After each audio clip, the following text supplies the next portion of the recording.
Fate, Souls and Singularities by Mundatorem Chapter 306-307. Singularity 5, IV. Singularity 5, Ta Ine Amaric.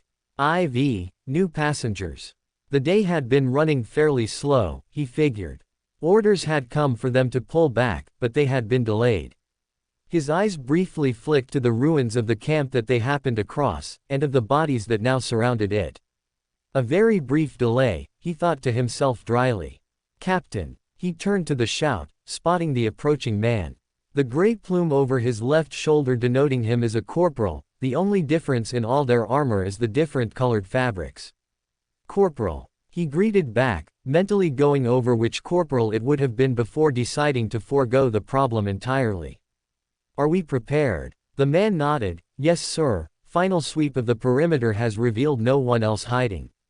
The main call coming through the... There was a brief hesitation. Magic said that we're all to fall back to the general's position. He nodded back. Then we shall do so. Round up the men and have them return to the ship. We will leave as soon as possible. One final glance swept over the ruins of the caravan, the bodies that littered around.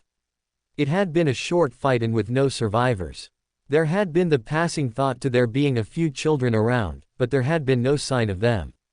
Either there weren't any to begin with, or they had fled the moment the ship was caught sight of. Either way, it was beyond his concern now. A lone child or small group of children would hardly last long out here by themselves, especially not with all the provisions the caravan had being loaded onto the ship. The corporal saluted him and turned, marching back the way he had come and towards the anchored ship not far off, at least 100 meters away from them all. Already, the man was shouting out his commands and relaying everyone back to the vessel. The dozen or so troops that weren't on deck and scattered about the surrounding location stopped as they heard the orders, then briskly made their way back to the ship. His eyes lingered on the bodies once again, repeatedly drawn to them. He felt a deep wave of tiredness and frustration sweep through him. If they had just accepted the offer, then they would have still been alive. It was certainly better than subjecting themselves to whatever lay across the border in the land of their enemies. He had tried to explain it to them, only to be met with musket balls from the two armed men. The fools, he thought bitterly. With that, they had sealed the fate of the entire camp because they were too proud, or too stubborn. But it couldn't be changed now, he thought. And as much as he would have preferred to bury them, they had their orders. He turned and started to walk. Then stopped. His eyes narrowed, and he slowly looked over his shoulder, past the distance and into the horizon. His eyes narrowed. There was a slow crawl up his spine, the faintest beat of a chill that had started to rise. It was a sensation that was growing stronger by the second. His eyes remained fixed on the horizon. The only thing he could see at the moment was the approaching private, the man moving in a swift jog towards them. He opened his mouth to call out, then stopped. His eyes swung wide under his helmet. Drop! He bellowed, voice rising in a sudden and sharp tone, almost cracking as he whipped his body around and swung his hands towards his rifle, yanking it up and taking aim through the sights. The private froze, then did as he asked and lunged towards the ground. It was the only thing that saved his life. A sword of fire swept through the air where the private's head had been a mere second earlier. The man in beaten-down armor and with a dark cape flowing behind him seemed to appear from out of nowhere. His hand squeezed the trigger. A deafening crack rang out, his shoulder jerked back as the musket ball sprung from the end of his rifle. He saw the flash of sparks, the attacker jerked a mere inch as the shot struck his upper shoulder, but he remained otherwise unharmed. Yet now the aim had changed, moving away from the private as he squeezed the trigger again. Another bark of the weapon and another flash of sparks as his shot struck them again, this time near the helmet. It glanced off the cheek. Their attacker raced forwards, closing the distance. He moved to squeeze the trigger again. No, he decided. He'd be too slow. Acting quickly, he hurled his rifle forwards and right at the charging man, his hand swinging down for the saber at his hip and tearing it free with a rasp of metal. The thrown rifle was knocked aside with a flourish of the burning sword, cleaved in half, with the remains of it hurled far out of sight of the corner of his eye. He paid little attention to it after the initial blow, instead focusing more on defending himself, as the blade was now falling right towards his head. He dove away, the sword plunged to the ground with a hiss, the grass was instantly set ablaze and burned black. His feet carried him backwards and his saber swung out in a wild arcing, struggling to deflect the blow that followed up. The moment it made contact with his arm, he bit back a curse and a cry of pain. It felt as though every muscle screamed at once to stop the limb from being whipped aside to the wrong place. He kept stumbling back as the attacks continued, his eyes working frantically to keep up and his body doing much the same. It was the brilliant color of the endless attacks that was being waved in his face that kept him going, it was the heat and the flashes of light as he struggled. He could turn around and run. Except he knew he couldn't. The moment he tried to change his focus, he'd be cut down. As if he wasn't about to be cut down already, the cynical part of his mind told him. It was only a matter of time before that sword split him in half, or ran him through.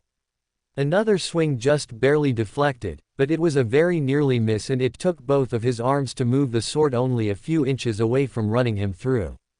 He snarled through gritted teeth and a clenched jaw, kicking off the ground again and snapping his eyes over the shoulder of his attacker for a mere second.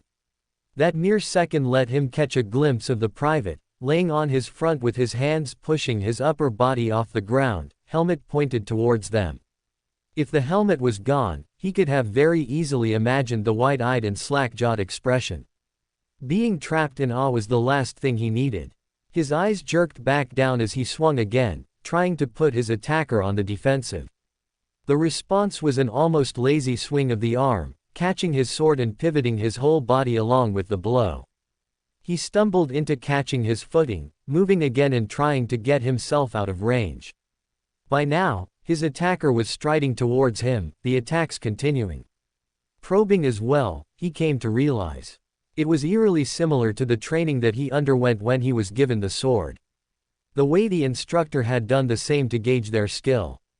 There was a coldness creeping up his back as he realized what was happening. His attacker was trying to figure out his upper limits, trying to determine just how skilled he was. The moment they figured that out, he was going to die. He was sure that was the only reason he was still alive right now, just so his attacker could learn something and then move on. The worst part was that it was taking everything he had to try and stay alive right now. Putting all of his own strength, and the strength of the armor, into stopping the burning sword from cutting him down.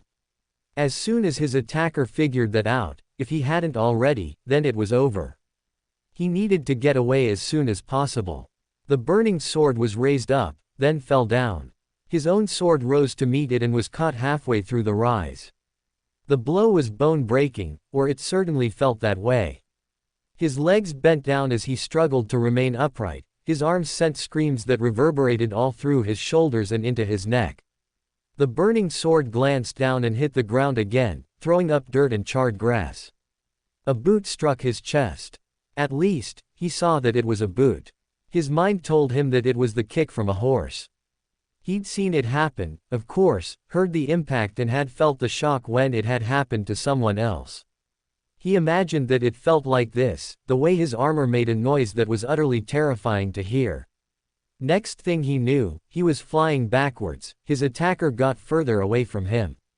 Then he hit the ground, rolling as the blue sky was yanked away and he was staring down at a mixture of emerald green and earthen brown. He coughed into his helmet, spitting out a mixture of air and saliva, coughing came next as well as a sputtering gasp. Struggling to drag air back in, his limbs flailed and he tried to move them to climb back up. Then came a new sound. It was like the clap of thunder, the earth trembled and he whipped his head upwards. It came from the sardine. He blinked through the visor, watching the smoke fade from the bow cannon, then down towards the direction of his attacker. Their focus was no longer on him, instead it had switched away to the ship. Another clap of thunder, his attacker vanished in a sudden ball of flames and smoke. He was dragged up, the feeling of tight hands across his shoulders hurling him to his feet. In the corner of his eye, he caught a glimpse of the private from earlier. There was another loud volley, earth shook under their frantic steps. He'd gotten enough balance to run, albeit in a crooked line, and he was now bounding the rest of the way there. It was a little less than 100 meters. It felt like it stretched for 10 times that length.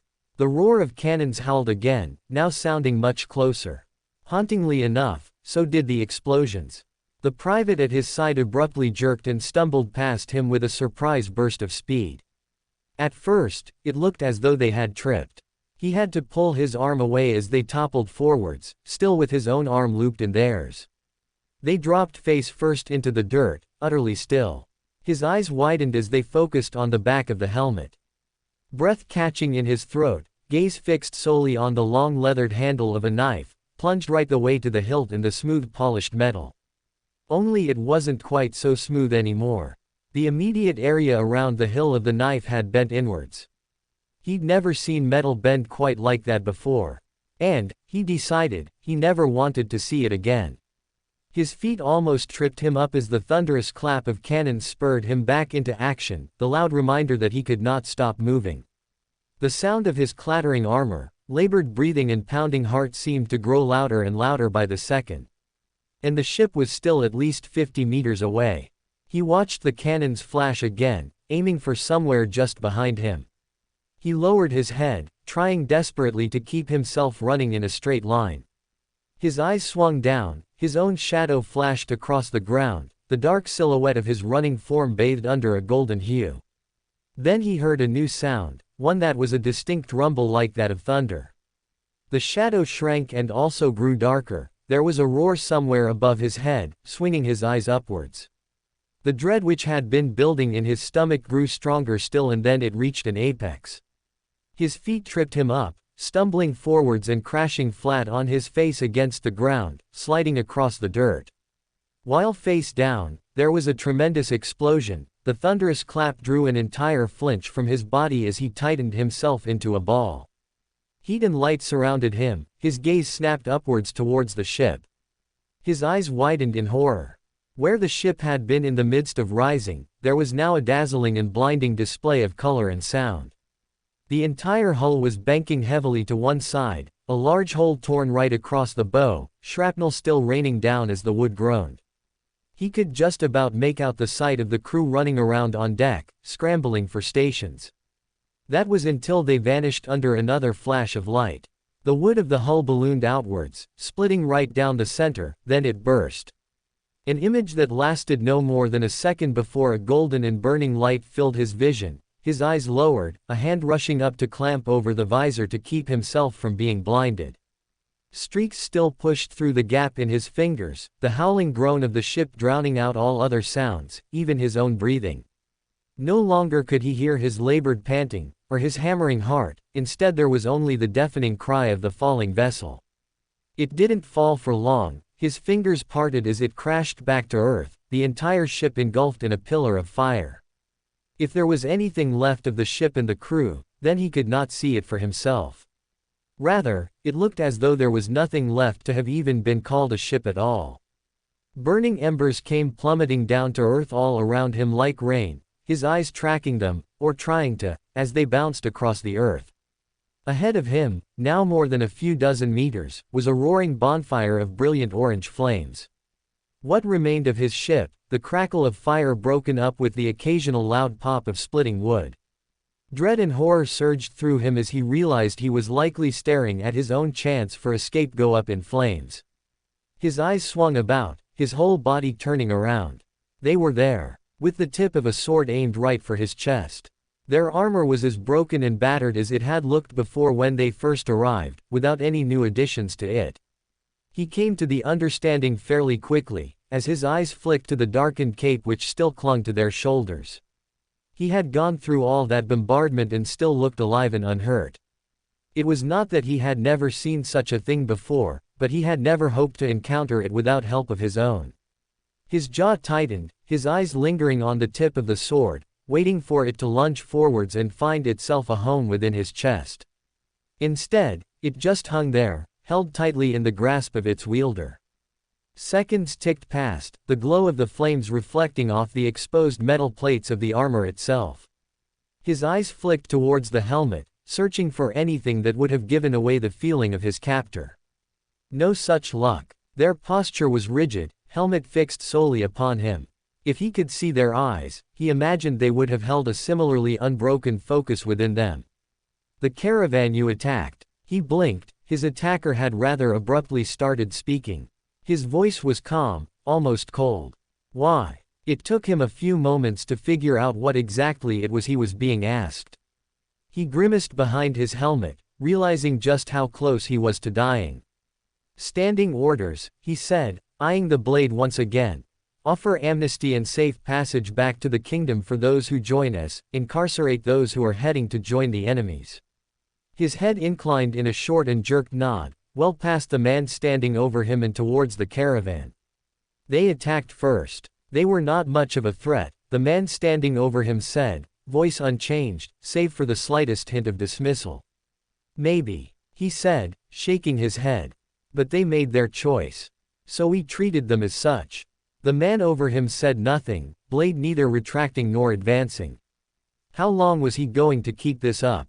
Right now it felt as though he was only inches from death, and there was the coldness of the voice above him that was relaying the strong inclination that he wasn't going to be getting out of this alive. Even if he did, what would await him? Being imprisoned by either the Resistance or the USEP. Neither would spell good fortune for his future. No, he realized rather mutely. He was dead either way.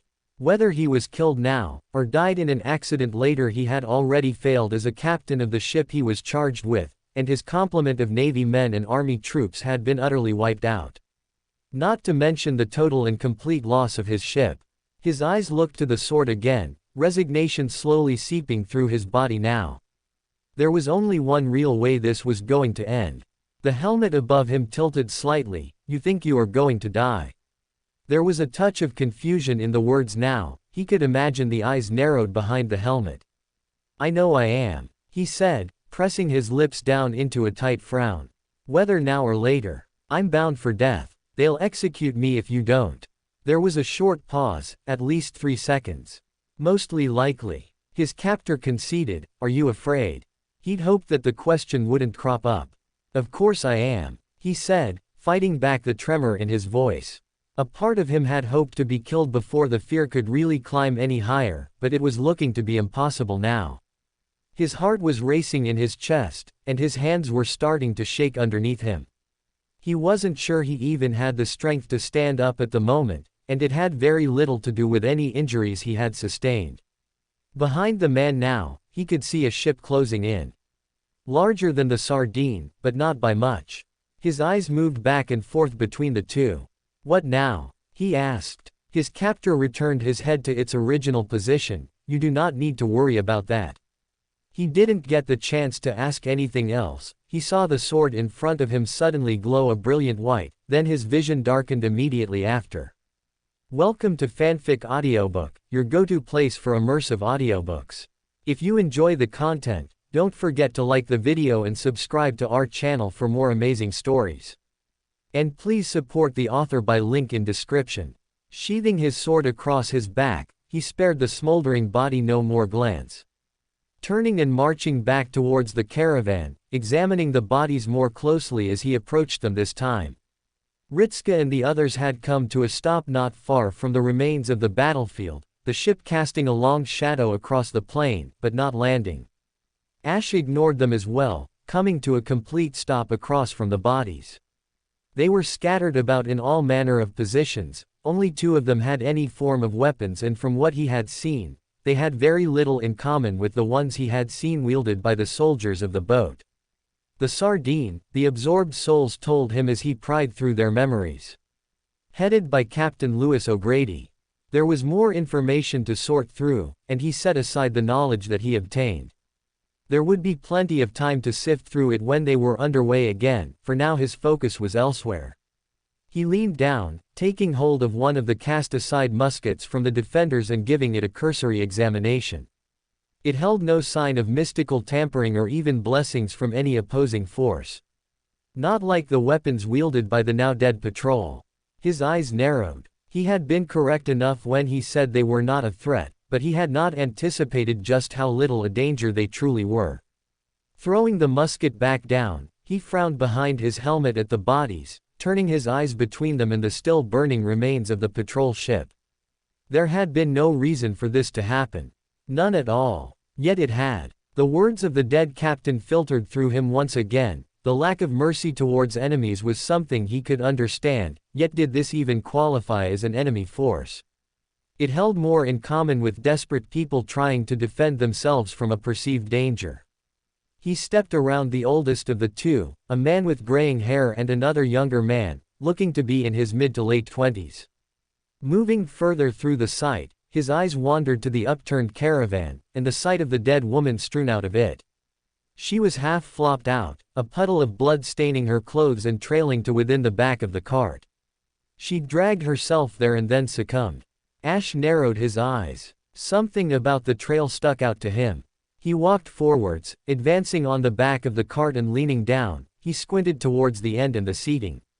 What little remained of it, the wood, had split during whatever happened to cause it to crash. The horse was dead and there was no sign of life anywhere. His eyes flicked back to the woman. He crouched down beside her and rested a hand on her shoulder, pulling her across and facing her up. Long dead, even before he arrived. His eyes were drawn to her right hand, clenched into a tight fist around something. Frowning, he started to uncurl her fingers and reveal whatever it was that she had been holding so tightly. He lifted it from her cold grasp and peered at it, eyes narrowing as he caught the sight. It was a small carved animal. Awkwardly made, with most of the body being angular, but the distinctive shape remained. It looked like a small horse, or perhaps a mule. Whatever it was certainly not the sort of thing that he would have attributed to belonging to a woman in her late 20s as well. His eyes started to climb up, moving towards the far end of the cart and to another spot. The fabric roof had been torn down, cast into a heap in the corner and just near the front corner, beside the wheels. There would have been at least half a foot of clearance from the ground, perhaps less. With the cloth of the caravan cover over the top of it, then it would have made for a rather decent hiding spot. At least, an adequate spot for someone smaller. He stood up, pacing closer towards the bundled scrap of cloth, and then reached out, grabbing it firmly and then yanking it aside with his free hand and staring down. There was a sharp rasp of metal, a flash of sparks by his ankle. Ash looked down at the small figure that had lunged from underneath the cart, emerging from the barest hint of space between the ground and the vehicle, and slashing at his leg with a small and dulled old blade. He made no move to stop them as they swung again, another glancing blow scoring itself over his shins and doing little else. At the third attempt, he crouched down and caught the arm, holding it with the bare minimum force he could apply. That was more than enough. The attacker, if they could even be called that, frantically started to struggle in an effort to free themselves from his hold. Teeth bared and yanking back, he settled himself to observe them.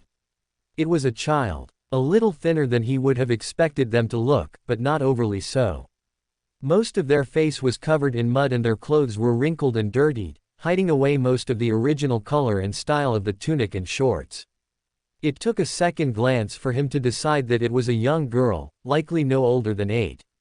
She was snarling at him, a mixture of fear and determination in her gaze as she tried to swing her other hand about, beating her small fist uselessly against the arm that was holding her still.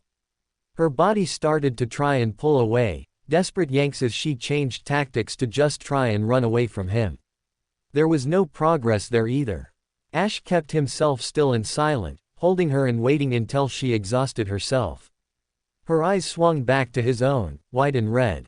The mud did little to conceal the dampness of her tears, dragging out large and wet smears of filth across her face as her lips trembled.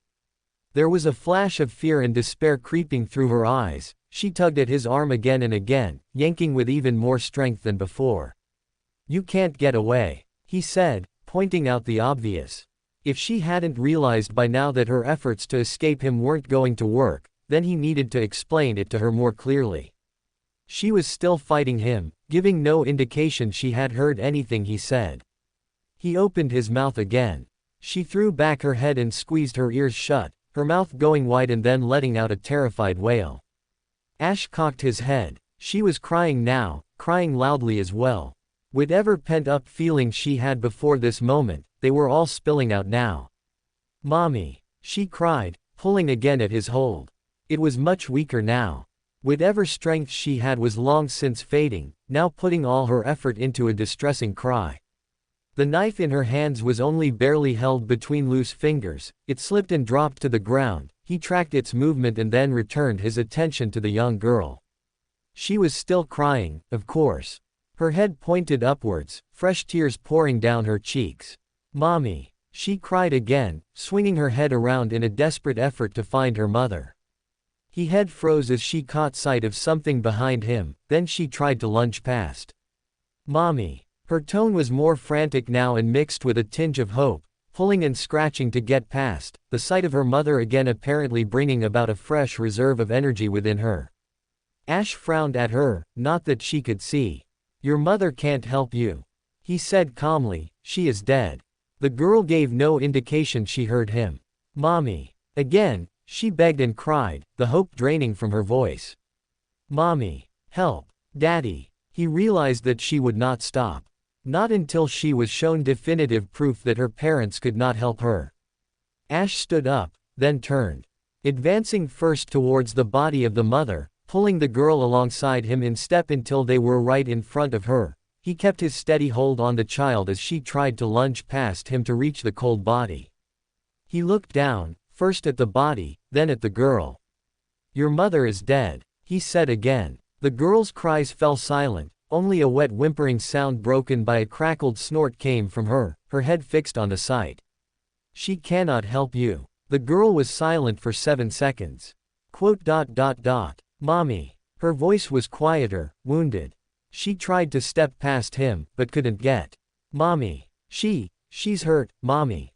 Mommy." Her voice returned to the pleading, trying to stretch herself away from his hold, to no avail. Ash did not loosen his grip on her at all. "Mommy!" she shouted. He started to walk again and this time towards the father. Her pulling became desperate again as he strode off from the body. Her gaze behind them both as they walked. "No. She's hurt. She's hurt, Mommy." He came to a stop, giving the girl a small pull. She jerked forwards, spinning around and going stiff again. Her eyes latched onto the younger of the two men. "Dad." Ash was ignored, completely and utterly. The girl had her gaze fixed on the man who was her father, staring down at his lifeless body for what amounted to 10 seconds of pure silence. "Ash," Ritska said, his thoughts coming clear through his mind. There was an undercurrent of worry and alarm.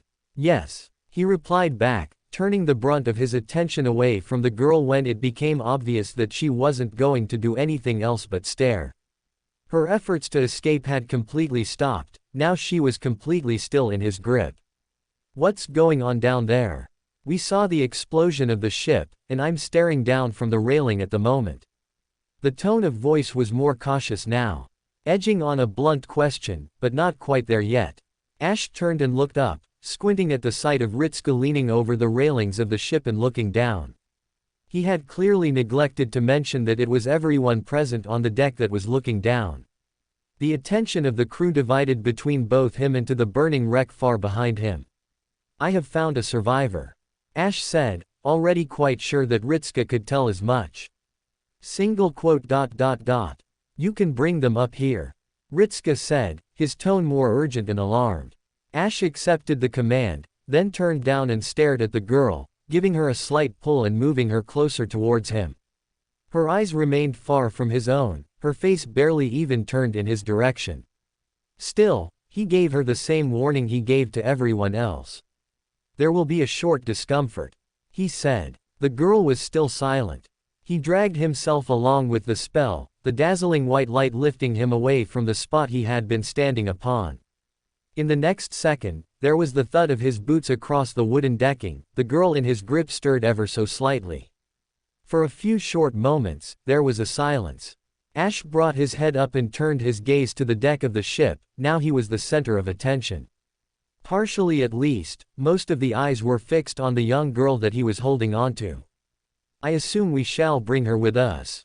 Ash asked, looking to Ritska for guidance on the matter. Ritska wasn't looking at him, instead his bright eyes were fixed solely on the small and dirty child with a mixture of alarm and horror. His head turned back around, leaning across and over, staring down to the spot where Ash had likely been mere seconds ago. A short pause passed where none said or did anything. Then Ritska lifted his head back and looked at him. There was disapproval and resignation. Yes, Ritska said, shaking his head and approaching with a smile, aimed solely for the young girl. He stopped and crouched down, the smile faltered a few inches and turned more into slightly twisted lips. Hello. The girl was silent. Ash glanced down at her. She slumped, the only thing stopping her from completely falling to the deck of the ship was his grip on her arm. The rest of her went completely limp. It was not a complete surprise to him that her exhaustion had finally caught up with her. Likely made worse by the fear she was experiencing as well. Ash turned his head. There are bodies that can be searched, he said, nodding forwards into the rising cloud of smoke.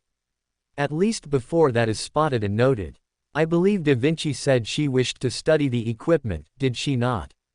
Ritska jerked, his head switching up to him once again. At first there were a few traces of confusion, but they quickly faded.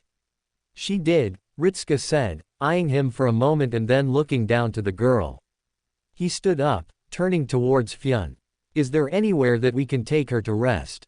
Yes. Fyun nodded, his own face set in a small frown. I will show you the way. As for the first point, I believe we will have some short minutes to take what we can. The weapons, what few are intact, will at least be of use to us. Ritska shifted his attention, turning towards the other servants. At least, to those who would listen to him. Gilgamesh had barely moved from his spot, showing no inclination of changing that stance anytime soon.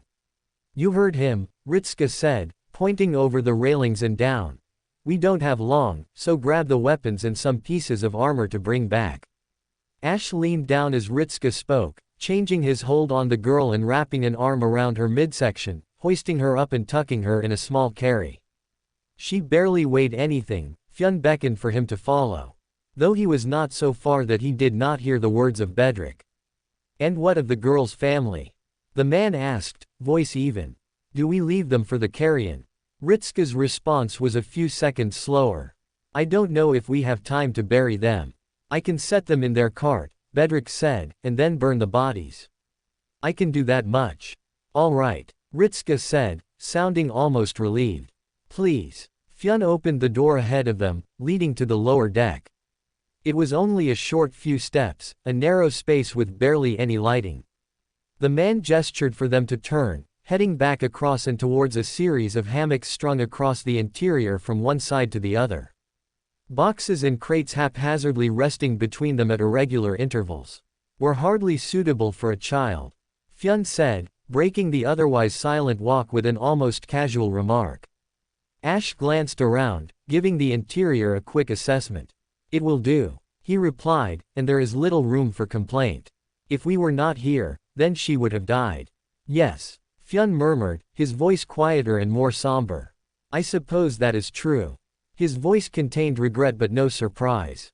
Ash narrowed his eyes behind his helmet. This is not the first time you have encountered such a thing. No, Fyun said, his tone becoming harder as he stopped, making a small gesture to the hammock ahead. Without a sound, he stepped past him and dumped the girl into the hammock, her body swinging the fabric back and forth. It lasted only a single swing before Fyun's hand brought it to an abrupt halt. Even in the poor lighting, the sharp gleam in the man's eyes was visible. There is no cause for such rough treatment. Ash frowned. He had not been that rough to her in the first place. Looking back down at her, he stared at the muddied face and grubby clothes.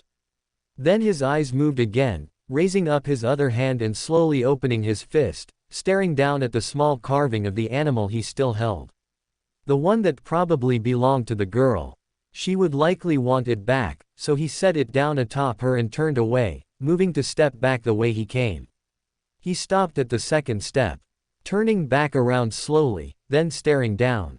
His arms folded over his chest, leveling an unbroken gaze on the slumbering child. Fyun made a noise. You intend to keep watch? Ash nodded. When she wakes, she will likely panic and try to escape again. Or she will beg for her parents. I have already shown her that they are dead and cannot aid her. but if she refuses to be convinced, then she will need to be restrained to avoid causing trouble. The silence was heavy. I doubt you will do much to alleviate her comfort when she awakens to an unfamiliar ship and is surrounded by an imposing man in burnt armor, who tells her of her dead parents. She made several efforts to stab me at our first encounter. Ash said, not taking his eyes away from the girl.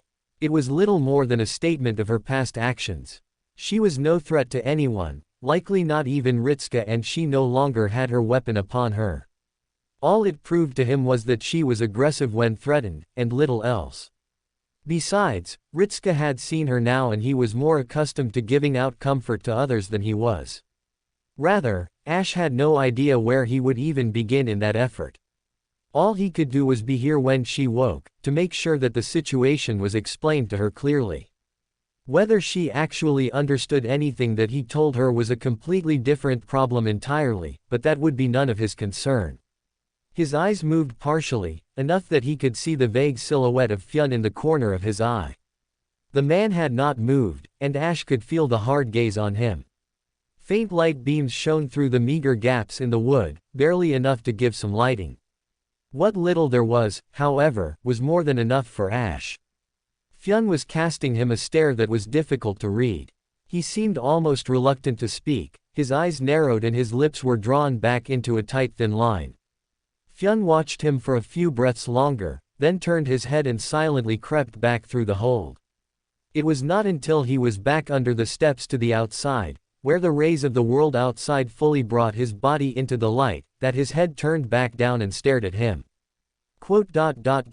I shall leave you with her for the time being then. There was a note of judgment in his tone. And I shall inform your master of your intentions. I doubt it will be long before he comes to speak with you. Ash nodded, returning his vigil to the girl. He doubted there would be much time before she awoke. No more than a few hours at best, perhaps a little less. It had been at least an hour. Perhaps more or perhaps less. It might have been much less, Ritska thought to himself as he made the final step and turned into the hold. He compared it almost instantly to the Golden Hind, finding there was no competition at all. The hold of that ship had been more spacious, akin to a few rooms or perhaps even a small building. The entire ship had been like that of a house. This ship by contrast was claustrophobic. The walls felt much too close together as he entered inner depths, the walk was far too short and narrow. He needed to twist and turn his body in an effort to avoid tripping over anything.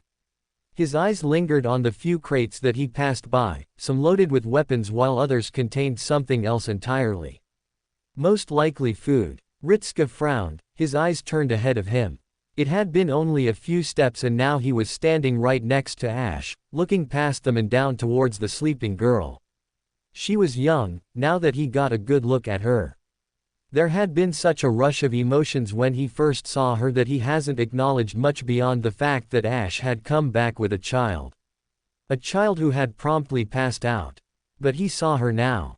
She was young. She was also covered in mud and grime, some of it hardened away into a layer of patchy scales.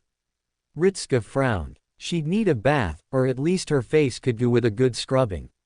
Certainly, her hair needed to be plucked clean of all the mud.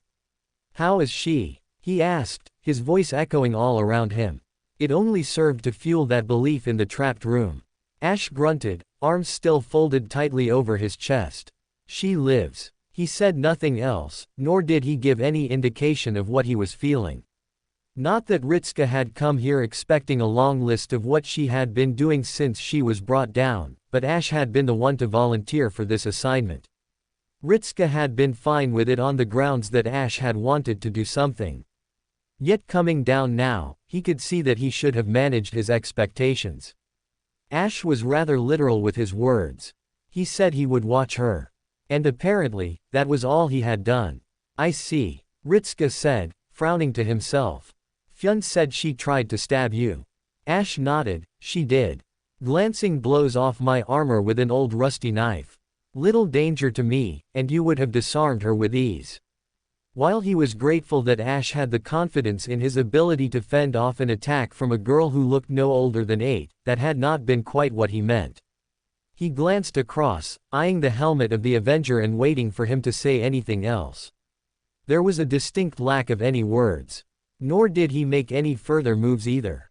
He merely stood there, watching and waiting. What did you get from the weapons? Ash rather suddenly asked. Ritska blinked. He was more shocked that this had not been the first thing he had been asked when he came down here. He frowned. Da Vinci looked them over, and we had a caster come down to examine them. Ritska said, shaking his head. None of it was good. From what pharaohs had told them, the weapons were a rather potent blend of sorcery and technology. Claiming that the muskets held more in common with a catalyst than with an actual weapon. Converting the magical energy of a person into a pellet and then firing. Unfortunately, it meant they could be rapid-fired. And then there was the armor. That had been good enough to endure some potent blows. Da Vinci had talked about the pressure needed to break or split it apart, and then simplified it down when it was clear that only Mash was semi-capable of following along. The armor was tough enough to withstand the power of modern firearms. Servants could get through it. Everything else was a bit less certain. It's not good for the guys we have helping us. Outside the servants they're really outgunned and outnumbered. The cannons on that ship were pretty powerful as well, or so I'm told. Ash hummed. They were a marginal danger. Which coming from him meant they were a considerable danger. He nodded his head forwards and to the girl, so what are you going to do about her? A few seconds passed them by. Then Ash's shoulders tightened, the arms pressed a little closer to his chest. The helmet turned about and looked right down towards him. Looking at the posture of the man now, Ritska could very easily imagine an expression on Ash's face that was almost bug-eyed under the helmet. Evidently, his words had completely and utterly caught him off guard. Slowly, his stance loosened up. What do you mean? He asked, his voice taking on a small amount of confusion. Ritska brought up his brow. He hardly thought he was being that confusing. You stayed down here to watch over her, I thought you would keep doing something like that. Admittedly, that part was not entirely true. His initial thoughts would be that Ash would fawn off the responsibility to someone else and then go right back to work. When that hadn't happened, his next assumption would be that Ash would watch her until she woke and then try and shoulder it onto him. But he was open to being surprised. Ash tilted his head. I had thought you would take on that responsibility. You already do so with Jack. At least this girl is more human. There was a passive disdain in the latter half of the sentence that he picked up on. Not that Ash even made an effort to disguise it. Ritska brushed over that, working to avoid another argument. I suppose I can try, but we might have better luck finding someone back at the camp where we're heading to watch over her. Taking along a girl that young to all these battles in the future might not be the best idea. Ash nodded his head, turning back away. That was my thought. Ritska felt his brows pull a little closer together. Did he detect a hint of relief in Ash's voice there? Well, let me know when she wakes up.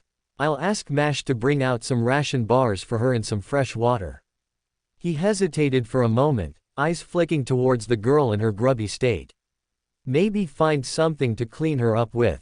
It was a passing remark, though aimed somewhat to Ash. Unfortunately, his words garnered no immediate response as he made his way back across the hold and up the steps. Only a few paces through the door when he encountered Mash. Senpai, she greeted, eyes flashing slightly with relief. Ritska frowned. He'd only been down in the hold, surely she had not felt worry at him wandering off to such a short distance away. He eyed her for a few seconds, her expression faltering. A mixture of confusion and concern slowly crept over her. Very quickly, he reverted to a smile. Mash, how are things up here? Mash straightened. Very good, Senpai. I have spoken around the ship, and we are making good speed to our destination. Current estimations have us arriving within the next 6 hours. At least around the time of sundown. Ritska nodded, starting to move across the deck. Mash fell in step beside him, his destination for the bow. Feels strange to be on a ship again, huh? Ritska said, swinging an eye across the deck and then to the horizon. Mash nodded beside him. It is odd, Senpai. I feel like I should be seeing Sir Francis Drake any moment now. We could certainly do with her expertise at sailing at the moment, especially if the situation is so troublesome. He watched her expression tighten in the corner of his eye. Ritska felt his own twist a little. It's not like we've had the odds on our side every other time we've come into a singularity. I think we got a little lucky to run into some allies so quickly, and from the sounds of it, there are a few more waiting for us when we land. He stopped, turning to face her. Mash brought herself about to watch him as well, her lip curling into a small but somewhat hopeful smile. The change in expression was more than enough for him to feel a small measure of relief that his words had managed to get through to her. But I wouldn't say no to some help from Francis Drake either. Ritska said. Now came the tricky part. Though I think we will need to bring in Blackbeard to try and help us. Mash's expression was impossible to read, immediately set into a cool mask. Then, very slowly, she started to nod her head. I agree, Senpai, she said, voice calm and composed. No hint of reluctance or distaste at his words. Despite his personality, Edward Teach is a very well-known pirate. His career speaks for itself when it comes to his experience as a sailor. If we journey across the skies more, it might be sensible to have him with us. Ritska expected a vehement denial, or at least a partial frown. What he got was complete and utter agreement, his own argument laid out for him before he even got the chance to air it. He was surprised. He was also a little worried. All right then, Ritska said. It seemed there would be no further word from her on that. He glanced around. They were now a little closer to the bow of the ship. Reaching up, he keyed the communicator and waited several seconds. An image flashed up. There came a sharp and joyful cry from the other end. Mommy! The beaming face of Jack cheered. You called. Ritska smiled. Told you I would. Took a little longer than I hoped. We ran into a bit of trouble. Jack frowned, the smile vanishing instantly and replaced with a sudden wave of anxious concern. Her eyes darting around in her head, clearly eyeing him up and down and searching for any sign of injury. He shook his head before she could ask, no bruises or cuts for me. Sorry if you're feeling a little left out back there. Jack shifted a little, her eyes moving to the side and glancing down. There was an almost palpable disappointment in her expression. Can we really not come down with you? Ritska pondered the thought, then shrugged. Maybe not right now, but a little later. I think we could definitely use some of your help if things get bad. Jack brightened again. The moment he had mentioned any sort of help, she had turned about and looked right back to the screen, the smile stretching across her lips as she buzzed through the screen. You mean it? We can come down and help you. Really? Her enthusiasm was almost infectious. Though Ritska had to temper that with the knowledge of what she was excited about coming down and doing. A sobering thought. Like I said, we'll see, he assured her, then glanced to the side. Want to say hello to Mash? Jack pursed her lips. There was a long and visible debate. Then she nodded her head. Okay, we can say hello to Shield Lady. Ritska smiled, glancing towards Mash. She had been close enough to hear the conversation, now looking surprised and uneasy at being put directly in the limelight. Yet she still took the communicator disc from him, hesitantly holding it up and looking at the young girl. Hello, Jack-san. Mash greeted, silent for several breaths before puffing out her chest. I am happy to report that Senpai has been kept from harm despite the initial battle we were forced into. I shall do my very best to keep him safe. The boast had been largely expected from her. Yet it was also the first thing that had come to mind. Ritska frowned again, watching her intently. Her first priority was to instead confirm he was safe and alive, rather than to greet Jack and ask how she was doing. He didn't want to read too deeply into it, but he was noticing an uncomfortable pattern. It was only now that Ritska noted that the silence was still enduring. Jack had said nothing in response to Mash's boast, and it was clearly starting to affect her. The little eyes of the young girl were narrowed and inquisitive, her lip pulled into a strained frown of deep thought. Her expression tight. Then she nodded her head, slowly. Okay. We know you're good at that, Shield Lady. You should try and be safe too. If you get hurt, then no one can protect Mommy and they would get hurt.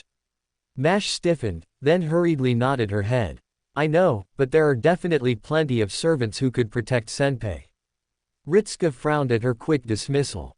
Almost too quick. It wasn't that she was wrong, there were other servants who likely could protect him, but Mash was the one he wanted to be there first and foremost. The one she could rely on for when things got rough. She had always come through for him in the past, and he found her anecdotes or facts about the eras they were landing in rather useful. He considered her a friend by this point. Perhaps one of his closest. Yet he wasn't sure how closely Mash considered him a friend, or whether he was an obligation. The latter felt exceedingly cynical, yet it was emerging more and more with the way she spoke and acted. As though she could be easily replaced. But Mash is the best. Ritsuka said quickly, moving in before the topic of conversation could change, his eyes fixed on Jack in a way that he hoped conveyed his thoughts to her. Or at least made his intentions clear. Right, Jack. Jack caught on quickly, there was an understanding gleam in her eyes, then she hurriedly nodded her head and waved her hands. Yep, Shield Lady is definitely the best because she has the largest shield. That means she can definitely protect Mommy. Mash stuttered for a moment, her eyes going wide and her cheeks slowly reddening. I'll do my best. She said, nodding her head and glancing between himself and Jack, looking as thought she was struggling to decide which of the two of them to address directly. With that, he glanced back at the screen and offered a softer smile. I was just calling to let you know how things are going, Jack. I'll be sure to call again later and ask if you're up to anything around in Chaldea, alright? You be good for everyone. Okay. Jack nodded, her buoyant expression starting to fade as the end of the conversation came upon them. Okay. Her visible dejection almost made him hesitate to shut down the communicator. But he had to get back to the present. With one final nod of farewell, he shut down the device and slipped it back to his pocket. I think it might be a good idea to get Jack down for when the girl wakes up. At least so that there is someone around here who is her own age, or a little older. Ritsuka pinched his brows tight. And Jack had experienced the loss of parents before, though the circumstances were very different. Mash was looking at him more acutely, is Ash-san still down there with her? He is. Ritsuka confirmed, he says he'll stay until she wakes up. As for what he does then. He shrugged. Mash looked thoughtful, her head turned and her eyes narrowed. Clearly deep in thought about something. I think he might stay with her. Mash said after a few moments, then she exhaled. Or he might want to. Sorry, Senpei. I don't want to assume. He felt his brows rise. Oh, how do you mean? Her hesitation was longer, then she glanced his way. Well, he told that director that he felt responsible for her being alive. I wonder if he might end up doing the same with this girl, but he might not. The director was special circumstances at the time. But there was no reason to break a trend, Ritsuka mused. His arms folded. Admittedly, this ranked rather low on their immediate concerns. Yet it was still present. His brows pulled tighter together, his lip curled down. Perhaps he was still feeling uneasy about fighting other ordinary people, but he wanted to at least help this young girl in whatever way he could. Cycle 312. Day 6. __ has been slain by Art U _East _Doctor _on. __ has become emotionally unstable. This cycle is a failure. My efforts shall cease. I await the next cycle. Singularity 5. V. Singularity 5. Ta ine amaric. V. Babysitting more than children. It was the slightest shift in the girl's posture that alerted him. The barest twitch. Hardly noticeable. But he noticed. It had come when he turned his head away from her, yet kept the corner of his eyes on her even as he moved. The helmet masked the direction he was facing, he kept it from being directly pointed towards her. The twitch had been caught. Ash narrowed his eyes behind his helmet, turning very slowly back to his original position. He studied her face closely, searching below the scales of mud and grime. The muscles in her brows were tensed, her lips twitching as they struggled to remain stationary. Her hands were twitching erratically and her breathing lost her composure. He took a single step towards her, unfolding his arms and lowering them back to his side. The single movement brought a new response. A sharp intake of air. The muscles in the brow loosened immediately, a flicker of green crept from under her eyes, then vanished a mere breath later. The girl was clearly awake and was trying desperately to appear as though she was not. It was a pointless effort, Ash mused, taking another step towards her and standing over the hammock she had been on. "I know you're awake," he said, watching for any response to his words. He got one. Her face was pulled tight immediately, her brows scrunching together and her lips rolling inwards. A muffled whimper bubbling in the back of her throat, she twitched again but made no move to either open her eyes or respond to him. She remained still, barely able to stop herself from moving. Ash frowned. He had made it clear to her that he already knew she was awake, yet she insisted on this stunt of hers. It was difficult. Her fear was also expected, but it was also troublesome. She should have noticed that she was in no immediate danger from the fact that she was resting at least somewhat comfortably with no restraints, but she was keeping up the sense of dread. As though something would happen to her. Ash brought his arms up again, folding them slowly over his chest as he tried to think about how to approach this. He could inform Ritska. They had experience with young children from Jack. Yet he did not make an effort to immediately do that.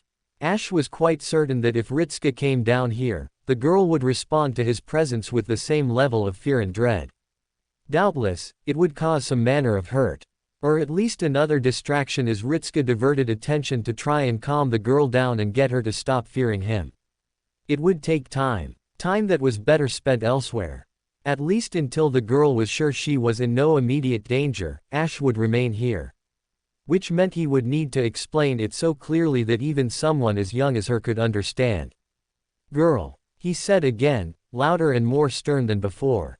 She flinched, eyes widening to reveal that they were slowly starting to redden.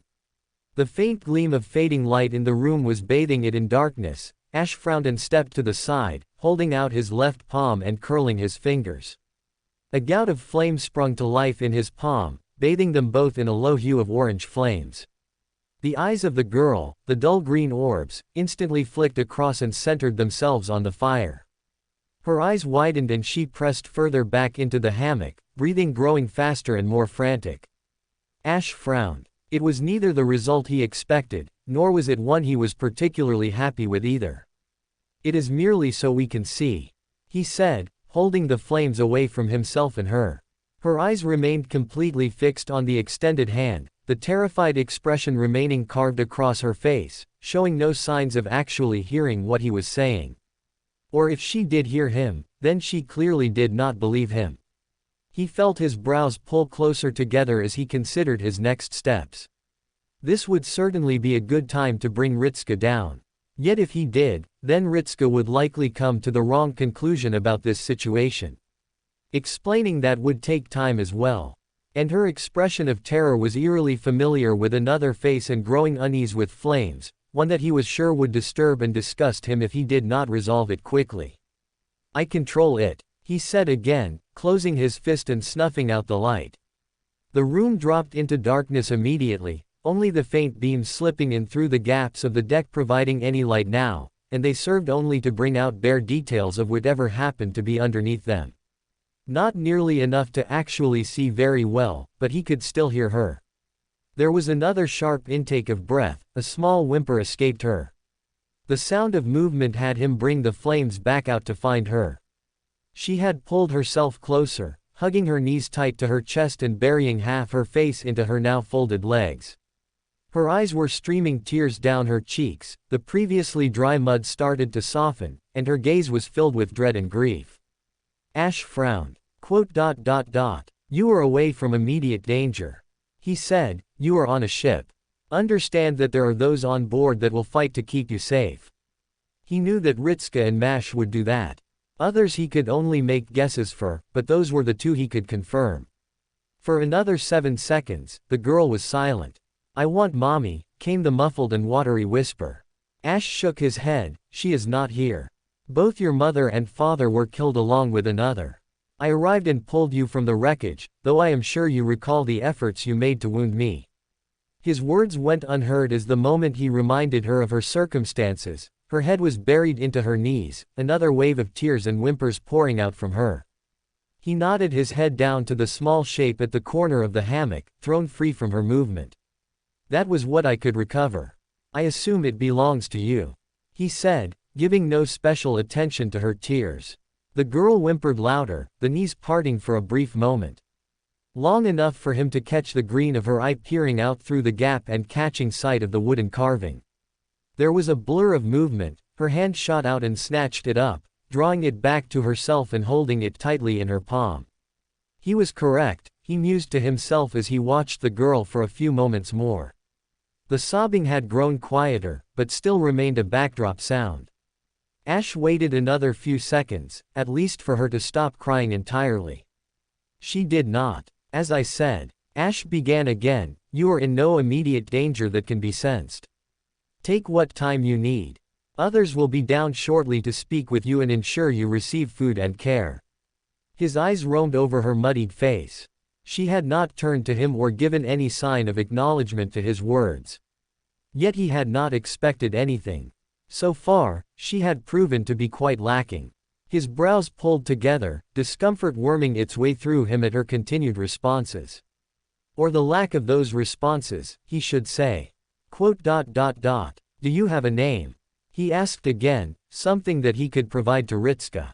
No response. Her attention was fixed solely on the small wooden carving that had been presented to her. "Girl," he called out, her body twitched and jolted, her head whipping about and her eyes widening again. Panic grew brightly within them, her lips parting in a silent scream as her breath hitched. Ash frowned. "Girl," he repeated, "do you have a name?" Silence again. Her eyes lingered towards his helmet, but just above his eyes. Likely because she still couldn't see them, or his face for that matter. It did bring about another thought to him, that perhaps seeing an expression would help. If it didn't, then he would lose nothing. Rather quickly, he reached up and fingered at the straps, pulling them undone and lifting it up. For the first time since he first came here, his face was exposed. The green eyes of the girl quickly found his own. Her fear, however, remained unchanged. Still with her body trembling, her hands tightly pressed to her knees and her legs held firmly against her chest. All of which reminded him more of a frightened animal. His lip pulled into a small frown as he studied her. Her staying like this would only entrench her fears and would make Ritska's job of trying to calm her all the problematic. It could even reach the point of one of the parental servants being brought down. Certainly Boudica would have no qualms about an assignment like that. Ash frowned, lowering himself to a crouch. Her eyes tracked him the entire length of the move, her breathing hitched. The dull green orbs gleaming with more unshed tears. Ash pursed his lips. "Your name," he said again, lowering his voice to avoid startling her. There was barely a reaction beyond a slight twitch of her eyes, her lips quivering. "I know you have one," Ash continued, determined to at least get this much out of her. "Tell me it." She did not. Nor, for that matter, did she make any further move to speak to him at all. Rather, it looked as though she had fallen asleep, and were it not for the slight movement of her eyes and the irregularity of her breathing, he could have easily assumed she had merely slipped back into unconsciousness. At this point, Ash could feel the slight grating of his nerves at her lack of cooperation. He had made it clear to her, repeatedly, that she was in no immediate danger, and yet she insisted on remaining afraid and unwilling to speak. He frowned, slowly rising back into a standing position. The slow movement apparently inflamed the spark of fear and apprehension within the girl. She jerked away from him, her weight tipping backwards. He could see the moment the hammock slipped and she almost lost balance. His free hand, the one not currently all right with fire, rushed out and grabbed her by the wrist, stopping her from slipping away. He tugged her back, keeping her upright as the hammock jerked back to a more stable position. The girl had her eyes clenched shut, her mouth clamped tight, and a faint but audible scream filtering through the tight lips. Very slowly, he loosened his grip on her arm and pulled his hand back. "I did not pull you from certain death to watch you crack your skull off empty crates," he said, eyeing her with a growing frown. "We still have some time before our journey comes to an end. There are many others on board, and sooner or later, they will come here to speak with you. If you hope to keep your silence for the duration of your voyage, then you are welcome to try. The girl gave very little reason for him to believe that his words were at all registering with her on even the most basic levels. Ash pulled his mind back as he started to entertain the thought that the girl was simply too stupid to properly comprehend his simple words. His limited information of this era pointed towards the education certainly being far simpler than of the time of Ritska and Mash. Though, he struggled to imagine that any parents would have left their child unable to communicate. Even his own parents had made it so that he could learn enough to understand their words. All the better to do as was asked, he supposed. This girl likely had no such requirements, and even if they did, they hardly mattered with her parents dead. Now I shall ask you again, Ash said, his eyes hardening. Tell me your name so that I can inform the others about your current health. They will want to know either way. The girl slowly looked up at him, her eyelids peeling back to reveal the terrified green orbs. Will you hurt me? She whispered, voice barely on the cusp of being audible by even his own ears. Her mouth had only moved a mere fraction to get the words out. His brows pulled together, feeling the confusion at her inquest. Did I not make it clear I would not hurt you? Ash said, then nodded past her. And did I not prevent you from hurting yourself with your clumsy flailing? The girl was silent, her eyes flicked back to the wooden doll in her grasp. I want mommy, she said, her voice quivering and wet. Ash shook his head, neither your mother nor your father are. I see our guest wakes. A new voice cut in. Ash turned, his eyes narrowing at the arrival before losing the edge. She does. Nud inclined his head in a short nod, the final few steps now echoing as he finished them. I was on my way to see if you needed help, but it seems you are in a spot of trouble. There was a warm and almost humorous nature to his words, though not quite at the stage of mockery. Ash frowned, the girl does not listen. Nud stopped, briefly, then resumed his walk and crossed the short distance of the hold. Or perhaps, the god said as he came up beside Ash, you expect far too much of her. She is young and she is scared. Nud stepped past him, dropping to a crouch beside the girl. His voice soft and warmer still. Hello girl. I'm happy to see that you're awake. You gave us all quite the scare when we first saw you, but here you are. He leaned forwards, silver arm rising and gesturing to the wooden doll. May you tell me about that? I would very much like to know. The girl looked at him, her eyes still wet. She sniffled, then glanced past Nud and towards Ash, the suspicion and hint of fear remaining. Oh, Ash. Nud chuckled, showing no hesitation in handing out his true name. You must forgive him. He gets a little shy around new people. Actually, he's just as scared as you could imagine right about now. Ash bristled at the accusation. I am not. Nud jerked his head back, throwing a thumb towards him. You see, he's so quick to say otherwise, but, let me guess, he was wearing that big scary helmet, right?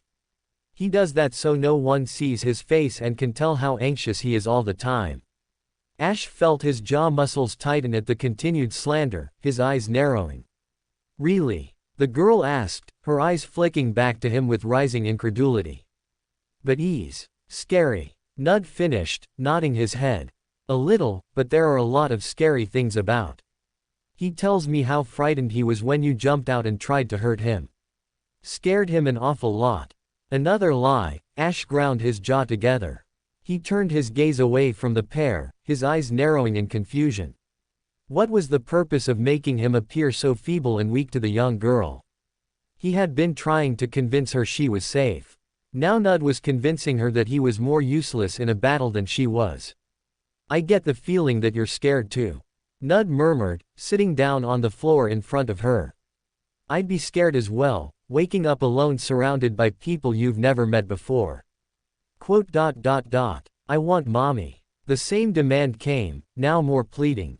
Nud sighed, I know, child. I know, I'm sorry. Your mother isn't here anymore. There was a loud sniffle. Mommy was hurt, I saw her. Did you now? Ash glanced back, Nud was looking over his shoulder. His eyes narrowed and clearly disapproving about something, the god slowly turned back into the girl. Yes, child. She was hurt. She was hurt very badly, and she had to go away to another place. Another place where she won't be hurt ever again. The girl sniffled. When is she coming back? Nud sighed, I'm sorry. She can't come back anymore. She was too hurt, and they can't make her better here. So she needs to go to a place where she cannot be hurt. What about Dad? I'm afraid he's going with her. They were both hurt rather awfully, girl. Same with the older man. Your grandfather. There was a short nod, tears flowing down her cheeks. Can I go with them? Nud shook his head, not right now. One day, certainly. But getting there hurts. It hurts terribly. It hurts so much that your mommy and daddy wouldn't want you to go there yet. It's a place you're only really supposed to go to once you get all big and grown up. Oh. There was little disguising her disappointment. Or her ignorance. Ash frowned, he had long discerned what Nud was speaking of. He found the pandering troubling, as sooner or later, the girl would realize what he had been speaking about.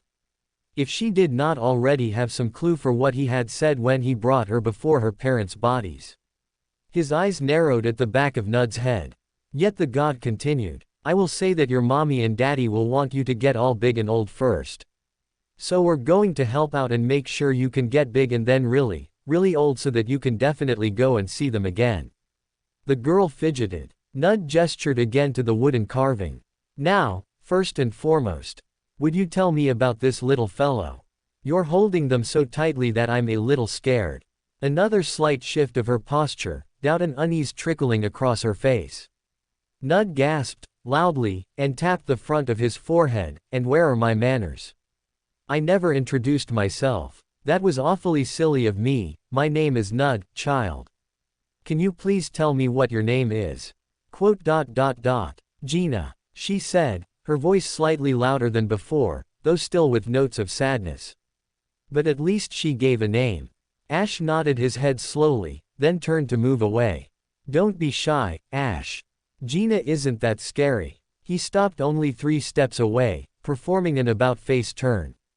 Excuse me. Nud was smirking, I know it's nervous, meeting someone for the first time, but Gina has just gone and given her name to us. I'm sure that a few moments to keep her company so that you can figure out she isn't terribly scared of you wouldn't hurt that much, would it? His eyes hardened. I am not scared of a child. Nud hummed, his expression showing exaggerated down. He turned to the girl, waving a hand towards him as he did so. He's just putting on a brave face right now. Try and calm him down a little so that he isn't so scared. Ash was sure that any argument he put forth would be flipped on its head. He scowled, stepping forwards and keeping the flame raised. The girl, Gina, glanced between the two of them. Her stomach gurgled. Goodness me. Nud made a soft exclamation, it seems someone is hungry. I think we have some food about for her. He stopped and went silent. His eyes flicking across to the loaf of bread that was now held next to him. Very slowly, the gaze of the god rose until it was meeting Ash's. I made sure to carry some. Ash said, frowning as he did so. The surprise was unexpected. It had been rations for Ritska, but Mash had a far more varied supply of food for him than my loaves of bread could offer. So I have the spares for her. If she wishes for some, then she may have it. At least it would not take away from Ritska's own supplies. And he had many more loaves of bread in case their situation became truly dire. The girl glanced across, her eyes fixing solely on the bread roll, then to the hands of Nud as he gently took it from him. There, you see. Nud smiled, turning to the girl. He's nervous but he means well. He's even gone and given you some of his special handmade bread. He's something of a baker at the moment. Quite good. I do not see why she needs to know this. Ash cut in, his eyes narrowing again. Nud was handing out far too much information and receiving very little. Nor did Ash see why the girl needed to know where the bread came from, so long as she was getting the bread. Nud chuckled, again. He's shy. He gets all timid when he's standing there, full suit of armor and kneading bread. Makes some people stare at him a bit funny, but there's no need to worry about that. He broke away a small chunk and handed it to the girl, waiting for a few seconds. She took it slowly from his hand, her movements tentative. With no immediate response from her, taking the bread, she nibbled at it. Then moved back for some more. Good, isn't it? Next time you get a little hungry, make sure you go right to Ash and ask for some bread. He'll have some slices ready for you.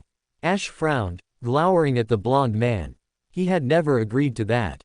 Nor was he entirely comfortable with the fact the god was deciding that he would now be handing out some of the emergency rations to the first child they came across. But the girl had stopped crying, now focused solely on eating. Ash huffed, turning his head and looking aside. His helmet was raised and slipped back over his face, hiding it from the world again. Now then, Nud said, you were telling me all about this little fellow. He is quite well made. I never had a toy like that when I was young. It makes me a little jealous, to be honest with you. Gina swallowed another bite. Then she wet her lips. Grandpa made it, she murmured, her tone breaking slightly. Made it for Daddy when he was young. Gave it to me. Then this little fellow has been through your father's hands. Nud's tone shifted, becoming more respectful. A symbol of luck, he said, rather abrupt and utterly confident. For this doll to last for so many years. He's a little old, but he's withstood the test of time. They were there when your daddy was little and grew up big. It means they'll be there for you when you grow up big as well. Gina looked at the doll again, her eyes narrowed slightly. She sniffled, moving her hand up to wipe her face. Mud peeled away. Nud sighed, and I think that what that fellow would also want is for us to actually see some of your little face. Sitting in here, alone and covered in mud, is rather bad for you.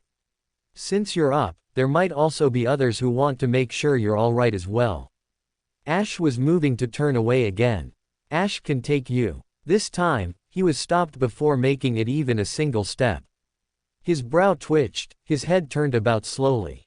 Nud wore his ever-present and carefree smile, now standing, and waving a hand between the two of them. You should probably hold his hand when he introduces you. You can see he's wearing the helmet again, so you'll need to stop him getting nervous, alright? Ash glared. Gina made a small noise, feeble and barely audible. A mixture of a laugh and a cough. Finish your bread. Nud continued, Ash will take you up when you're done, won't you, Ash? Ash frowned, his eyes switching between Nud and Gina. He had not agreed to this at all. He inhaled, then exhaled. Very well. He ground out with the barest shake of his head. This was not what he anticipated himself doing.